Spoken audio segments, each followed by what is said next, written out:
देश की सबसे बड़ी अदालत में एक केस चल रहा है, लंबे समय से केस चल रहा है और वो केस है कि देश में पसमानदा मुसलमान और ईसाई दलितों को एससी लिस्ट में शामिल किया जाना चाहिए, यानी कि शेड्यूल कास्ट माना जाना चाहिए और उनको भी रिजर्वेशन मिलना चाहिए।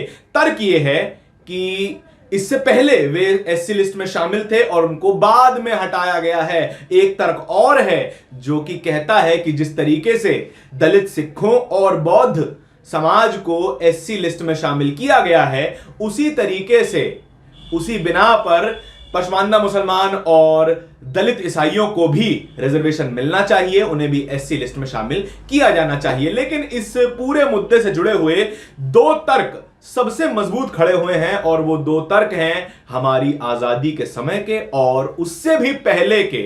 क्या है वो दो तर्क, क्या है वो एविडेंशियल रेफरेंसेस, इसके बारे में आपको इस पूरी वीडियो में बताऊंगा। नमस्कार, मेरा नाम है धारण, आप देख रहे हैं द मूक नायक। कहा यह जा रहा है कि जिस तरीके से 1956 में सिख दलितों को और 1990 में बौद्ध समाज को एससी लिस्ट में जगह दी गई, उसी तरीके से पसमानदा मुसलमान और ईसाई दलितों को भी एससी लिस्ट में जगह दी जानी चाहिए। यह मांग शुरू हुई थी 1990 से और इस मांग को उठाने वाले हैं ऑल इंडिया बैकवर्ड मुस्लिम मोर्चा और कई ईसाई संगठन, जो कि इसी घटना का उदाहरण देते हुए बार बार ये याचिका लगा रहे हैं कि हमें भी एससी लिस्ट में शामिल किया जाना चाहिए। लेकिन इसमें एक आर्गुमेंट बार बार दोहराया जा रहा है कि पहले हम एससी लिस्ट में शामिल थे और बाद में हमें निकाला गया है। कब निकाला गया है, कैसे निकाला गया है, इसके बारे में कोई आर्गुमेंट नहीं है, लेकिन एविडेंस लेकर आपको इस वीडियो में बताऊंगा। जब पहला संविधान का ड्राफ्ट तैयार हुआ तो यह पता चला कि उसका एक हिस्सा पूरी तरीके से डेडिकेटेड था, जिसमें एससी और एसटी जातियों की लिस्ट थी, यानी कि एक एक नाम लिखा हुआ था कि किन जातियों को एससी माना जाएगा और किन जातियों को एसटी माना जाएगा। एक एक नाम उसमें लिखा हुआ था। लेकिन उससे पता यह चला कि पहला जो ड्राफ्ट था वो बहुत ज्यादा बड़ा हो गया था, बहुत ज्यादा जरूरत से ज्यादा बड़ा हो गया था और बोझिल हो गया था। इसीलिए डॉक्टर भीमराव अंबेडकर के सुझाव पर यह कहा गया कि संविधान के कुछ हिस्से हटाए जाएंगे या फिर कुछ हिस्सों को दूसरे हिस्सों के साथ मर्ज कर दिया जाएगा। जिन हिस्सों को हटाया गया उनमें से एससी और एसटी लिस्ट भी शामिल थी और इसको शिफ्ट कर दिया गया आर्टिकल 141 पैच और इसको शिफ्ट कर दिया गया आर्टिकल 341 में। आर्टिकल 341 क्या कहता है यह वीडियो के अंत में आपको बताऊंगा। लेकिन जो बात कही जाती है कि संविधान सभा में एससी एसटी के बारे में कोई चर्चा नहीं हुई और इस पर बहुत ज्यादा ध्यान नहीं दिया गया, ऐसा बिल्कुल नहीं है। 17 सितंबर 1949 मुनिस्वामी पिल्लई संविधान सभा में भाषण दे रहे थे और वो कहते हैं एससी वही हैं जो कि जातीय रूप से अछूत माने जाते हैं और ये एक हिंदू समाज के भीतर की सबसे बड़ी सामाजिक बुराइयों में से एक है, जो इससे परेशान होकर अन्य धर्मों में धर्म परिवर्तन जिन्होंने कर लिया है उन्हें इस लिस्ट में शामिल नहीं किया जाएगा। ये कहते हैं मुनिस्वामी पिल्लई, जो कि एक बड़े दलित लीडर थे। ये उन लीडरों में से भी एक हैं जिनके सिग्नेचर पूना पैक्ट तक में मौजूद हैं और ये वही लीडर हैं जिन्होंने एससी एसटी का रिजर्वेशन बचाने में अपना बड़ा योगदान दिया है। मुनिस्वामी पिल्लई का यह भाषण ऑन रिकॉर्ड पर मौजूद है। इसके डॉक्यूमेंट्स भारत सरकार ने ही जारी किए हैं। आप चाहें तो एक गूगल सर्च से इसको पता कर सकते हैं। लेकिन इसका एक और रेफरेंस है कि पसमानदा मुस्लिम्स और ईसाई दलित कभी भी एससी लिस्ट का हिस्सा नहीं थे।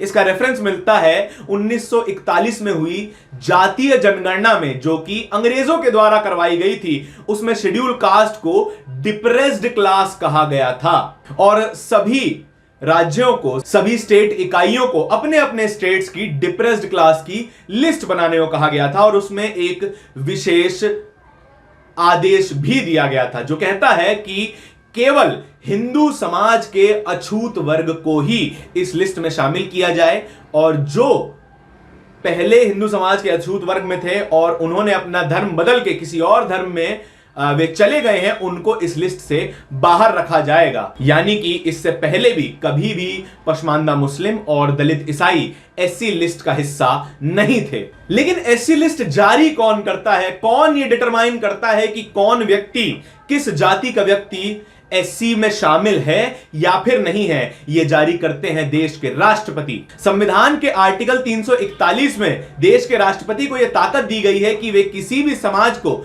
एससी लिस्ट में शामिल कर सकते हैं और एससी लिस्ट का विस्तार भी कर सकते हैं। दोबारा मुनिस्वामी पिल्लई के भाषण का रेफरेंस लेते हैं। 17 सितंबर 1949 को वे यह भी कहते हैं कि 26 जनवरी 1950 को देश के राष्ट्रपति एक लिस्ट जारी करेंगे जिसमें उन सभी जातियों का नाम होगा जिनको एससी और एसटी लिस्ट के अकॉर्डिंग रिजर्वेशन दिया जाएगा। यानी कि देश के राष्ट्रपति को आज भी यह ताकत है कि वे किसी भी समाज को एससी लिस्ट में शामिल कर सकते हैं और रिजर्वेशन का लाभ उनको दिलवा सकते हैं। लेकिन यह पूरा मामला आग कब पकड़ लेता है? यह तब पकड़ता है जब 2004 में यूपीए 1 की सरकार में रंगनाथ मिश्रा कमीशन बनाया जाता है और उसकी रिपोर्ट 2007 में सामने आती है, जो कि कहती है कि एससी लिस्ट जो है वो एक सेक्युलर लिस्ट है। सेक्युलर लिस्ट का नाम एससी लिस्ट को दे दिया जाता है और कहा जाता है कि इसमें नॉन हिंदू कम्युनिटीज को भी शामिल किया जा सकता है जो कि अपने अपने समाज में डिप्रेस्ड हैं या फिर शोषित हैं। खासकर उन समाजों को इसमें शामिल किया जा सकता है कि जो कि हिंदू दलित समाज से कन्वर्ट होकर या तो मुस्लिम बन गए हैं या ईसाई बौद्ध सिख बन गए हैं, उनको भी इसमें शामिल किया जा सकता है। और इसी रिपोर्ट के बिना पर तमाम पश्मानदा मुस्लिम समाज के संगठन और ईसाई संगठन ये मांग कर रहे हैं कि उन्हें भी इस लिस्ट में शामिल किया जाए।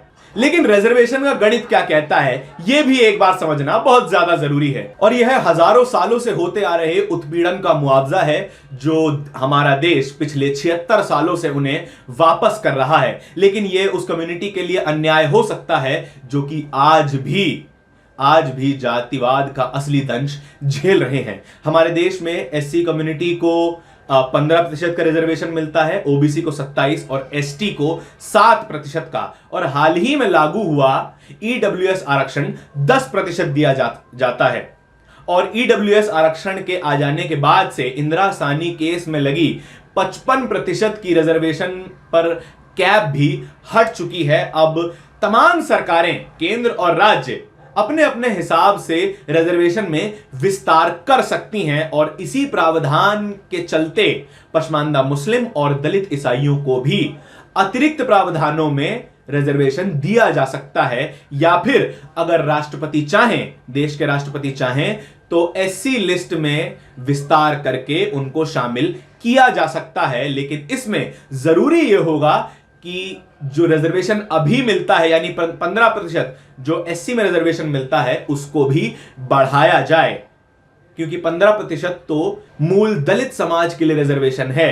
अगर उसमें किसी और समाज को भी ऐड किया जाता है तो फिर रिजर्वेशन का परसेंटेज भी बढ़ाया जाना चाहिए। आपके इस पूरी वीडियो के बारे में क्या विचार हैं, ये कमेंट सेक्शन में बताइएगा जरूर। और यदि ये वीडियो अच्छी लगी हो तो वीडियो को लाइक कीजिएगा, दोस्तों के साथ शेयर कीजिएगा और इसी तरीके की वीडियो देखते रहने के लिए द मूक नायक को सब्सक्राइब जरूर कर लीजिएगा।